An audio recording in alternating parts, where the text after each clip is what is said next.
कपड़े धोने वाली बहू। शादी के पहले से ही विभा को कपड़े धोने का बड़ा शौक था। कभी नल के नीचे तो कभी तालाब के पास। अरे मेरी नीली वाली लुंगी नहीं दिख रही है। विभा की अम्मा कहाँ रखी है लुंगी? अरे वो तो विभा ने परसों ही धोकर रखी थी आपकी अलमारी में, देखो वहीं होगी। वो ना मैंने आज धो दी, मुझे लगा कि गंदी हो गई होगी। अरे कैसे गंदी हो गई थी, उसे तो मैंने पहना भी नहीं। हे भगवान, इस लड़की के कपड़े धोने की आदत से परेशान हो गया हूँ मैं। जितना तो घर में राशन नहीं आता उससे कहीं ज्यादा डिटर्जेंट पाउडर का खर्चा है। इसकी शादी करवा दो, शादी जाए अपने घर में ही करे काम, फिर चाहे घर के कपड़े धोने हो या पूरे गांव के। हाँ ठीक बोल रही हो, देखता हूँ मैं कोई लड़का। वो दिन भी आ जाता है जब विभा को देखने लड़के वाले आ जाते हैं। लड़की मुझे अच्छी लगी। होने वाली सास कहती है, बेटी अगर कुछ पूछना है तो पूछ लो। वैसे तो हमारी लड़की बहुत ही शर्मीली है, जो बोल दो वो मान लेती है, इसे क्या पूछना होगा। अरे कैसी बात कर रही हो माँ, मुझे इन लोगों के घर रहना है, सवाल तो कई है। हाँ हाँ बेटा पूछ लो ना, क्या पूछना है। आप लोगों के घर कपड़े कौन धोता है? सास का मुंह बन जाता है। देखो अगर तुम ये कहना चाहती हो कि तुम्हें कपड़े धोने नहीं आते तो सुन लो, कपड़े मैं ही धोती हूँ, लेकिन तुम्हारे आ जाने के बाद मैं रुमाल तक नहीं धोऊंगी। अरे चुप रहना भाग्यवान, बहू बेचारी घर आई नहीं, उसे डराना शुरू कर दिया। वो क्या है ना बिटिया, अभी तक तो ये कल्लू की माँ ही धोती थी, लेकिन अब तुम्हारे पापा तो दहेज में वॉशिंग मशीन देंगे ही।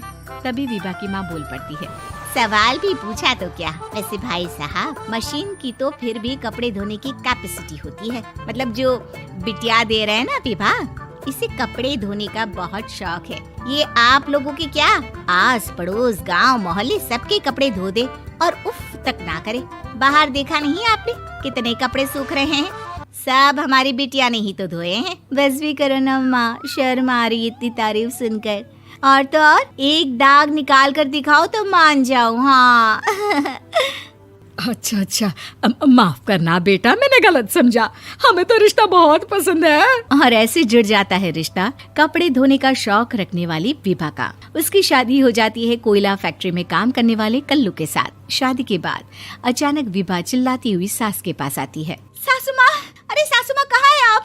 ये तो धोखा है, धोखा दिया आप लोगों ने मुझे। इसे ससुर के चक्कर के बारे में पता चल गया। अरे तो उसमें तुझे क्यों धोखा मिला है? अरे नल में पानी नहीं आता, कपड़े कैसे कब धुलेंगे? अच्छा तू पानी नहीं आ रहा उसकी बात कर रही है। तो आपने क्या सोचा? कुछ नहीं। अच्छा तेरी माँ ने कहा था कि कपड़े धोने का शौक है तुझे, याद आया मुझे। शौक बोलकर कपड़े धोने वाले मेरे जुनून को कम ना आके सासू माँ, कपड़ा धोना मेरा गुरूर है। तभी पति भी वहाँ आ जाता है। अभी मैंने इसे सनी देओल की फिल्म दिखाई है, उसी के डायलॉग मार रही है माँ। अच्छा सुन, साफ साफ बता रही हूँ, पानी सुबह 4 से 6 और शाम को 10 से 12 आता है, समझी? विभा टाइमिंग सुनकर हैरान हो जाती है। ये क्या भूतों का मोहल्ला है? सुबह 4 बजे उठकर कौन कपड़े धोता है? 4 बजे टंकी में पानी जाता है, फिर सारा दिन धोना ना, किसने मना किया? अरे कैसी बात कर रही हैं? 200 लीटर की टंकी में कितने कपड़े धो लूंगी मैं, सुबह ही उठ जाऊंगी मैं। अब क्या था, विभा सुबह 4 से लेकर रात के 12 बजे तक कपड़े ही धोती रहती। एक रोज सास पड़ोस से निकलकर कहीं जा रही होती है कि साथ वाली कहती है, हाँ कल्लू की माँ, जरा ये बताओ कि 2 साड़ी है, 2 ब्लाउज और एक पेटीकोट और एक नाड़े वाला लंबा कच्छा। हाँ तो? अरे तो क्या, कितना लोगी धुलाई ये बताओ। धोबन दिख रहे हैं हम क्या? हमारे पति सरकारी नौकरी से अभी रिटायर हुए हैं और बेटा सुपरवाइजर है कोयला फैक्ट्री में। धोबन समझ रखा है हमें? हाय रे कल्लू की अम्मा, माफ कर दो, वो तो मोहल्ले में यही सब बता रहे थे कि तुमने बहू को कपड़ा धुलवाने के काम में लगा दिया है। सास को पड़ोसन की बात सुनकर गुस्सा आ जाता है। वो घर पहुंचती है जहां घर के बाहर ही इतने सारे कपड़े सूख रहे होते हैं जितने कि किसी धोबन के घर पर। अरे ओ कल्लू की दुल्हन, बाहर निकल। माँ जी यहीं आ जाओ, बाथरूम में चादर धो रहे हैं हम। अरे अभी हम धोते हैं, तुमको बाहर निकलो। ये आस पड़ोस वाले बोल रहे हैं कि हम बहू से कपड़े धुलवा कर उसे कपड़ा धोने वाली बना दिए हैं। अरे छोड़ो ना माँ जी, किन लोगों की बातों में आती हो? आस पास के लोगों का तो काम ही होता है कि वो किसी तरह सास बहू को लड़ा दे। बहू सारे घर के कपड़े धोती है, ये क्या कम है? बोलिए। सास को भी लग जाता है कि वो बहू का ये सनकीपन नहीं छुड़वा सकती, इससे अच्छा है कि खुद ही चुप हो जाए। एक रोज सास और बहू मंदिर जाते हैं, जहाँ सास की साड़ी वहाँ खड़ी भीख मांगने वाली से मिलती है। माँ जी क्या बात है, आपकी साड़ी उस भिखारन से कितनी मिल रही है ना? हाँ हाँ देखो तो, दोनों की साड़ी मिल रही है। क्या बात है कल्लू की अम्मा, तुम खुद को तो अफसर की बीवी बताती हो और ऐसी सिंपल सी प्लेन साड़ी पहनकर घूमती हो। सिंपल और प्लेन नहीं है ये साड़ी। तो क्या सोने के धागे से फूल बने हैं? कुछ भी सासू माँ, कुछ भी। हाँ बने थे इस साड़ी में सोने के धागे से फूल। मेरे पति लेकर आए थे मद्रास से स्पेशली मेरे लिए 10,000 की।